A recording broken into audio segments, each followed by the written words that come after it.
soir, oui. Glaneur de tôle et de thym. Je m'en excuse pour cet aspect un petit peu hermétique peut-être. Cela dit, j'espère que vous le comprendrez dans l'exposé. En vérité, je vais commencer par vous parler plutôt de l'étranger, des étrangers et même des réfugiés, puisque ce sera le thème principal. Étrangers, ajnabi par exemple, ajnabiya comme on me l'a souvent dit un peu partout, particulièrement au Maroc. Gharib aussi, c'est un autre terme qui dénote une certaine forme d'étrangeté, pas toujours positive d'ailleurs. Mais à vrai dire, je me suis souvent un peu posé la question, comment cela se fait-il que je me retrouve un peu étrangère un peu partout? Parce qu'il se trouve que j'ai l'impression parfois d'être étrangère de facto, depuis la naissance. Même là où je suis née, j'étais déjà à peu près étrangère. Et puis évidemment, oui, d'avoir vécu dans plusieurs pays, ça rend la chose... oh, c'est bien, un petit peu d'intimité. Et c'est mieux, oui. Donc le fait d'être étrangère, ainsi de facto, ça fait qu'on s'habitue à vivre ainsi, et ça devient un art de vivre. C'est une attitude, a lifestyle, a way of life, si vous voulez. C'est une attitude, c'est une façon de voir le monde, et j'aime bien l'appeler l'entremonde. C'est la dimension de l'entremonde, l'identité de l'entremonde. Et finalement, je me sens bien dans cet entremonde. Jamais tout à fait là, jamais tout à fait ailleurs, mais un petit peu là et un petit peu ailleurs en même temps. Toujours un pied sur la frontière et l'autre pied en suspens, en équilibre, un petit peu comme le pas suspendu de la cigogne. Vous connaissez les cigognes ici, il y en a beaucoup, la clacoun, je crois. Donc c'est un petit peu proche de la cigogne. Mais cela dit, on peut toujours se demander qui est étranger, évidemment. Ne sommes-nous pas tous étrangers les uns aux autres? Qui est étranger? Vous, madame, sans doute, vous êtes étrangère aussi. Vous m'êtes étrangère, je vous suis étrangère. Et pourtant, nous avons un lien. Quelque chose que nous partageons à travers le regard. Et alors, oui, ajnabi, ajnabiya en anglais, foreign, alien, strange, stranger, etc. Qu'est-ce à dire? Qu'est-ce à dire? Quel est ce caractère de l'étrangeté? Est-ce que c'est quelque chose qui est en soi dérangeant, parfois perturbateur, subversif? Parce que l'étranger est celui qui va être un petit peu le grain de sable dans les rouages, dans la mécanique parfois bien huilée d'un certain conformisme, du conformisme social ou du conformisme intellectuel également. Alors, finalement, on peut se demander si l'étranger n'est pas toujours un petit peu le dissident, dans une certaine forme de résistance. C'est celui aussi qui va contre et qui va bousculer les consciences. Paul Ricoeur, j'ai promis que je ne parlerai pas trop de philosophie, mais tout de même, Ricoeur aimait ce thème-là de l'étranger qui est comme une épreuve. Il appelait ça le thème de l'épreuve de l'étranger, parce que c'est toujours une épreuve. Pour chaque communauté, pour chaque société, l'étranger se présente comme une épreuve, parce que ça nous rappelle non seulement à notre devoir d'hospitalité, mais ça nous rappelle également à toute forme d'embûche et comment intégrer l'autre au sein de la communauté. Bien entendu, dans la littérature, il y a beaucoup d'étrangers et d'étrangères fameuses, bien sûr Médée, la Colchidienne, face aux Grecs, vous le savez, ou bien Andromaque, la fameuse Andromaque troyenne, dont Baudelaire se sentait proche. Andromaque, je pense à vous. Vous vous souvenez, ainsi que les maigres orphelins séchant comme des fleurs. Mais également, c'est Heathcliff, le jeune rebelle malvenu dans les Yorkshire Moors. Et c'est encore le marginal, Charlie Chaplin, bien sûr, dans The Kid, ou bien dans les temps modernes. C'est toujours une certaine forme de misfit. C'est celui qui va être un peu hors du cadre, qui est hors cadre d'ailleurs, hors du cadre national, hors du cadre culturel, qui ne va pas maîtriser exactement les codes sociaux, qui ne va pas forcément les accepter non plus, ou qui ne va pas toujours connaître les implicites culturels. Et en soi, par cette présence, eh bien, il bouscule les habitudes, il bouscule certaines façons d'être du conformisme. L'étranger en littérature, c'est également, bien sûr, le soldat allemand, Werner, dans Le silence de la mer, qui se retrouve face à l'oncle et à la nièce. La nièce elle-même est une résistante étrangère, dans le sens où elle est face à Werner, elle se retrouve elle aussi dans la position de l'étrangère. Elle est d'ailleurs une pianiste qui ne joue pas. Elle est dans le silence volontaire, en forme de résistance. Alors, tout ceci pour vous parler des fameux glaneurs. Alors, pourquoi les glaneurs? Pourquoi, à mon sens, les étrangers, et dans la forme de l'étranger la plus tragique, les étrangers, il peut y avoir le simple visiteur, passager, ou bien l'immigré qui s'installe, ou bien le réfugié, qui est l'étranger dans sa forme sans doute la plus tragique. Pourquoi sont-ils, à mon sens, des glaneurs? Glaneurs de tôle et de thym. Glaneurs d'abord parce que ils sont comme Ruth la Moabite, qui venait des champs de Moab et qui s'est retrouvée avec Noémie, qui s'est retrouvée seule à Bethléem, puisque la loi ne lui permettait que de venir glaner les épis de blé derrière ceux qui fauchaient le blé.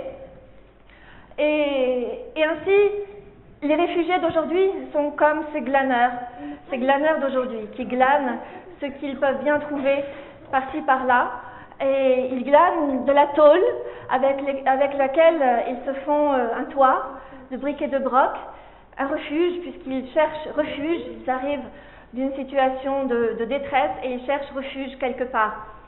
Mais ils sont également glaneurs de thym. Alors pourquoi le thym? Justement, l'énigme.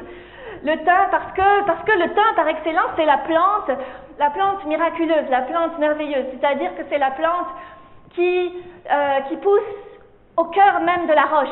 Le thym, c'est l'histoire de la victoire incroyable du végétal sur le minéral.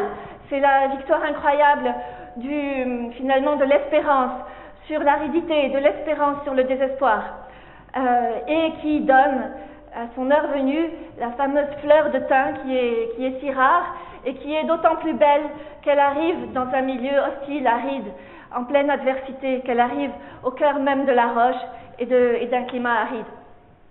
Alors voilà, ces réfugiés d'aujourd'hui, vous le savez, il y en a beaucoup dans le monde aujourd'hui, des réfugiés de guerre, des réfugiés politiques, des réfugiés économiques, des réfugiés climatiques. Ils viennent d'un peu partout, vous le savez aujourd'hui.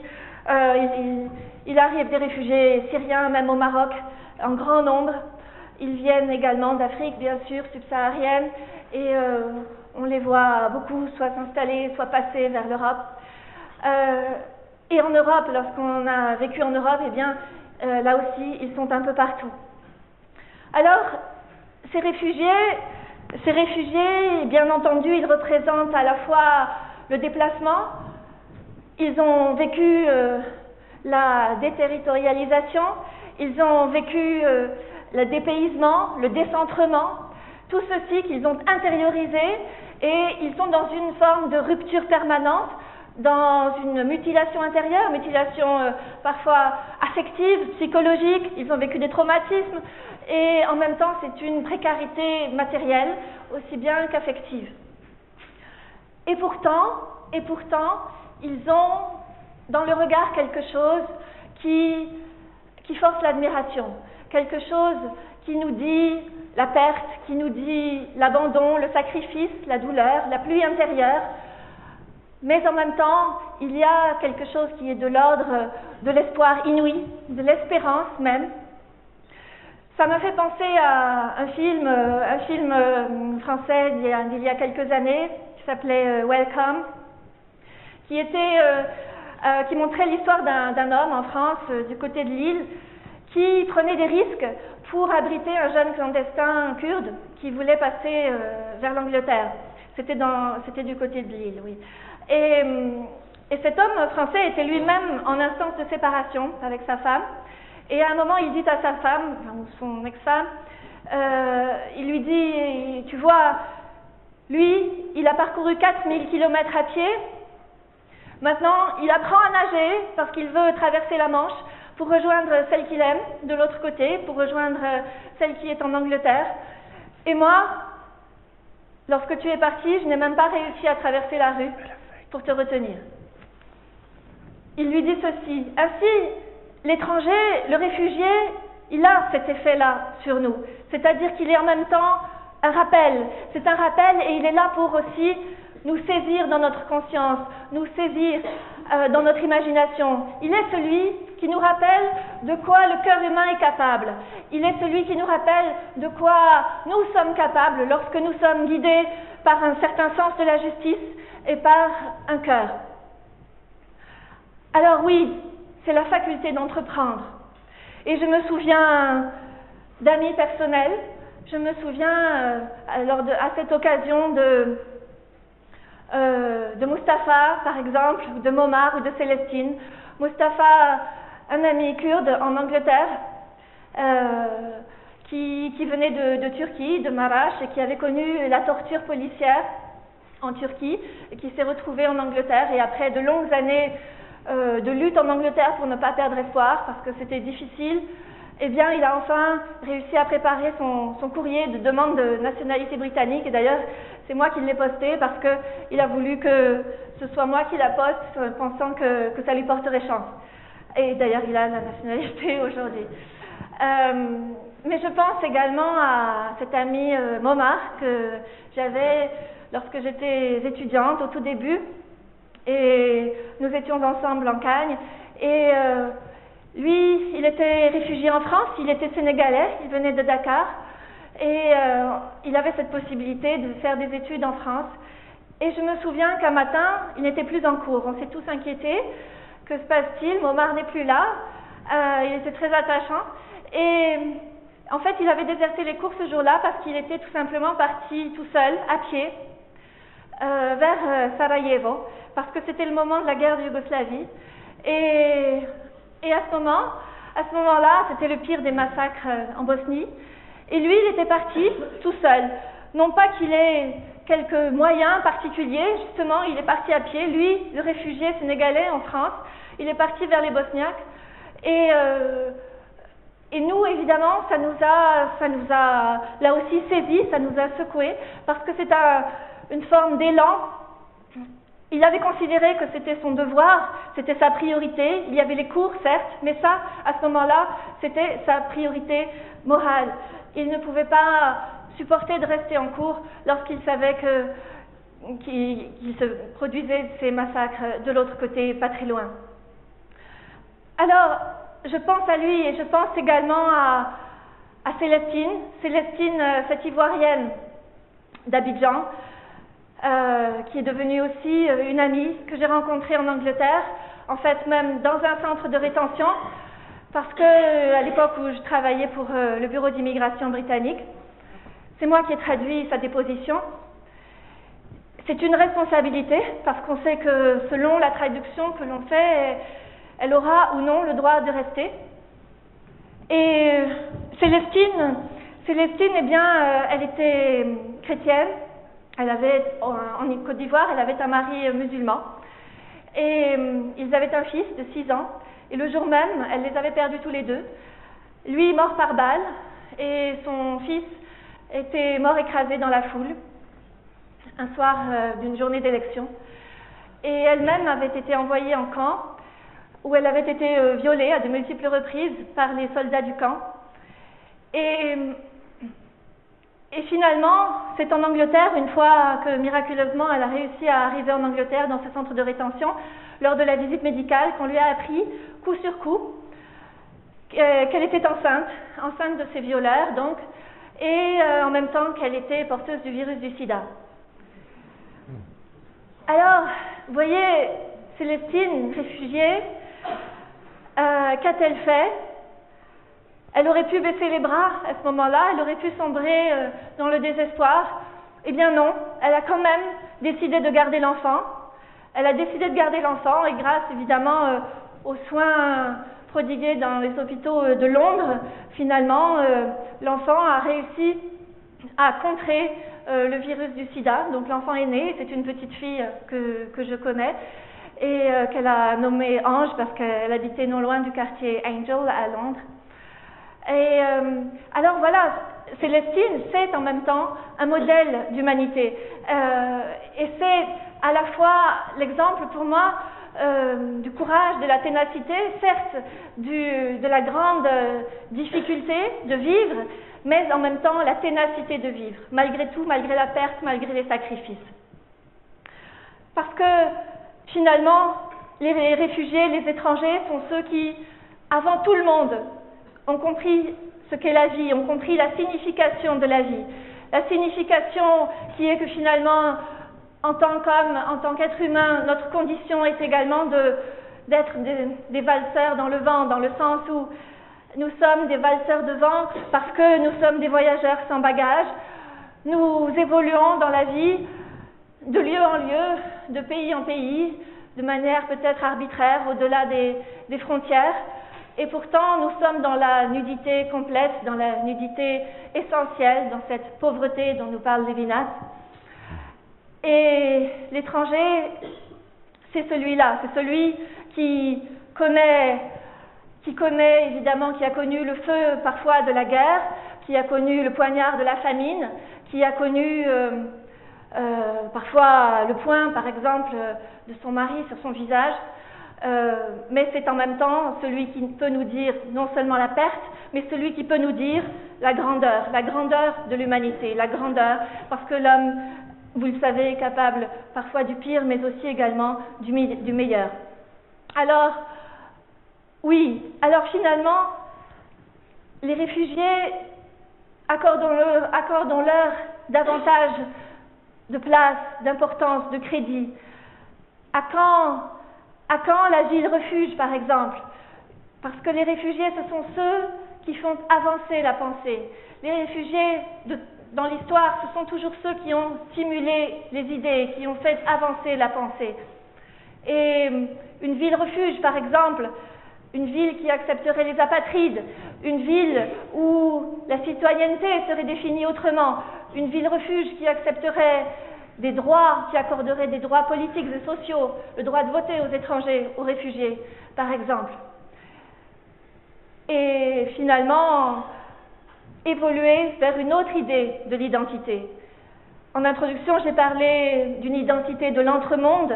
Ce pourrait être cette identité d'avenir, c'est-à-dire une identité qui est davantage dans la fluidité, une identité multiple, bien sûr, une identité hybride, de l'hybridité, mais qui serait profondément détachée de la terre, détachée d'un territoire, détachée d'une territorialité.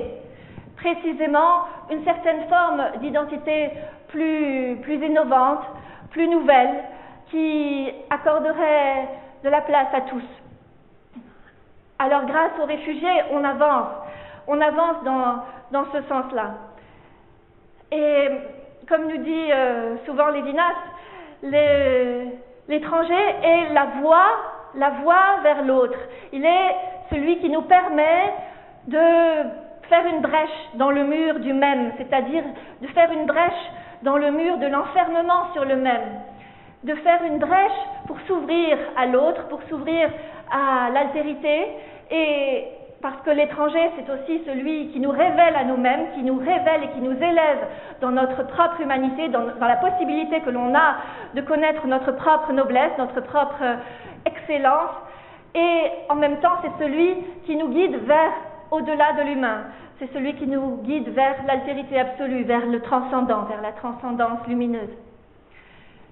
Enfin, c'est aussi celui qui nous aide à aller vers une autre conception du monde, vers une réinvention du monde, se réinventer un univers, se réinventer un monde où la relation entre soi et l'autre est différente, un monde de fluidité, où ce ne sont plus des racines d'un territoire, mais ce sont des racines qui sont dans le ciel, si vous voulez. Et alors évidemment avec des référents culturels, toute une hybridité, mais une identité faite d'images intérieures, de rêves, d'espoir. Et cette fluidité, c'est le pur mouvement, puisque après tout, les réfugiés, ils sont le mouvement, ils sont l'action, parce qu'ils ont décidé de partir de là d'où ils venaient. Ils sont partis parce qu'ils ont préféré partir sans bagage plutôt que de mourir. Donc ce sont ceux qui ont fait le choix de l'espérance plutôt que la mort. Ils sont partis et dans ce mouvement, c'est l'expression de la mobilité, l'expression du mouvement. Fluidité donc, ce qui me fait penser à un vers de la poésie de Celan, Paul Celan, qui nous dit toujours de rechercher dans l'œil de l'étranger. Regarde dans l'œil de l'étranger et tu comprendras. Tu comprendras quoi? La vie. Pourquoi? Parce que dans le regard de l'étranger, on s'y plonge. C'est une plongée à chaque fois. Et là encore, l'élément fluide. Se plonger dans l'œil de l'étranger, c'est se plonger dans la vie, dans les potentialités de la vie. L'œil de l'étranger, c'est l'eau. Sei das Wasser, nous dit Paul Celan. C'est-à-dire, soit l'eau, cherche dans l'œil de l'étranger. L'eau, parce que l'eau est fluide, elle est fuyante, mais en même temps, l'eau est pur jaillissement. Elle est à la fois reflet de nos vies, et en même temps transparence. Elle est à la fois source de vie, là aussi, et également pur jaillissement. Alors, reconsidérons le lien que nous avons avec l'étranger et l'étrangeté. Acceptons-nous nous-mêmes comme étrangers afin d'évoluer vers quelque chose de meilleur, une identité, une autre dimension identitaire, et acceptons de nous plonger dans le regard de l'étranger, parce que c'est une plongée dans l'océan de vie. Et c'est cet étranger qui nous permet d'accepter la vie et qui nous permet de courir ce risque de vivre.